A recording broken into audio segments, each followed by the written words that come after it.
Carter for 5 minutes. Well, thank you very much. And I appreciate every one of you being here. This is an extremely important subject, something that we have been concentrating on this full committee, both in Health Subcommittee and on this subcommittee as well. And certainly something the American people need help with. And no one knows that better in Congress than I do, because currently I'm the only pharmacist serving in Congress. So I've lived this. I've been the one on the other side of the counter who's had to tell the patients how much their medication is. So this is extremely important, as you can imagine, to me. Mr. Francer, I want to start with you and ask you, I'm happy to be talking about the anti-competitive behaviors that are used, but I think we'd be making a mistake if we didn't look at the whole piece of the puzzle. And I want to do that. You discuss in your written testimony the problems around rebates. In fact, you said, recent analysis found that Medicare drug plans are increasingly shifting generic drugs from tiers with lower copayments for patients to brand tiers with higher copayments and coinsurance. And this is the way that these PBMs are doing this, and this is the way that it's increasing costs, particularly to the patients, increasing their copayments. Can you just explain how these rebate agreements work very, very briefly? Yeah, thank you. Thank you very much for the question. This is a case in which the system is failing patients. When you go to the pharmacy counter and meet with your former colleagues, you expect that if you're going to get the generic version, it's going to be pretty cheap.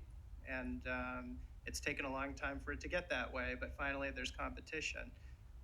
We in our industry have been surprised by recent findings that more and more the generics are being put on these higher copay tiers so that it could actually be more expensive to the patient at the pharmacy counter to get the generic than the brand.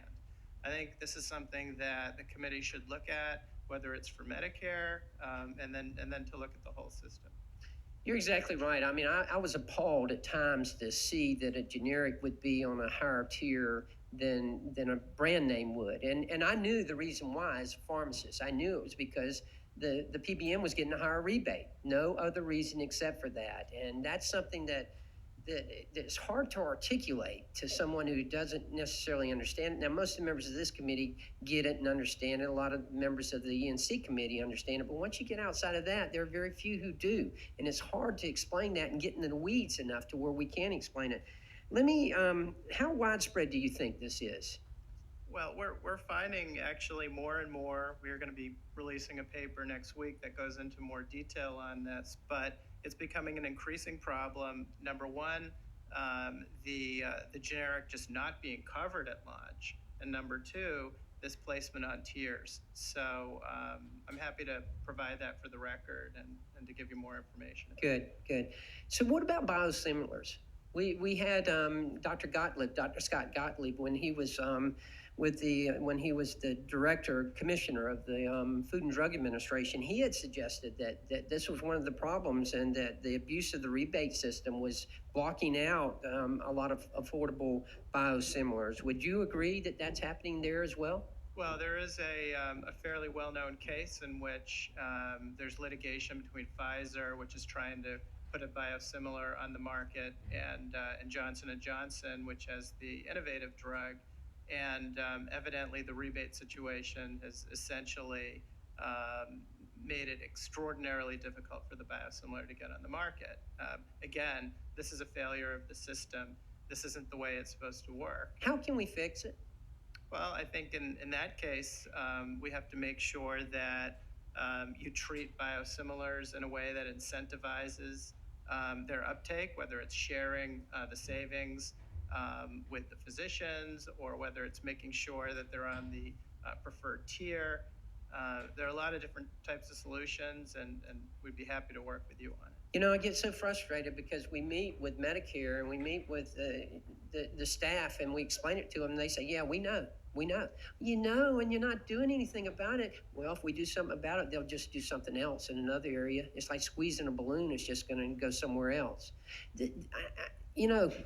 I really get passionate about this and really get upset about it, as you can imagine, because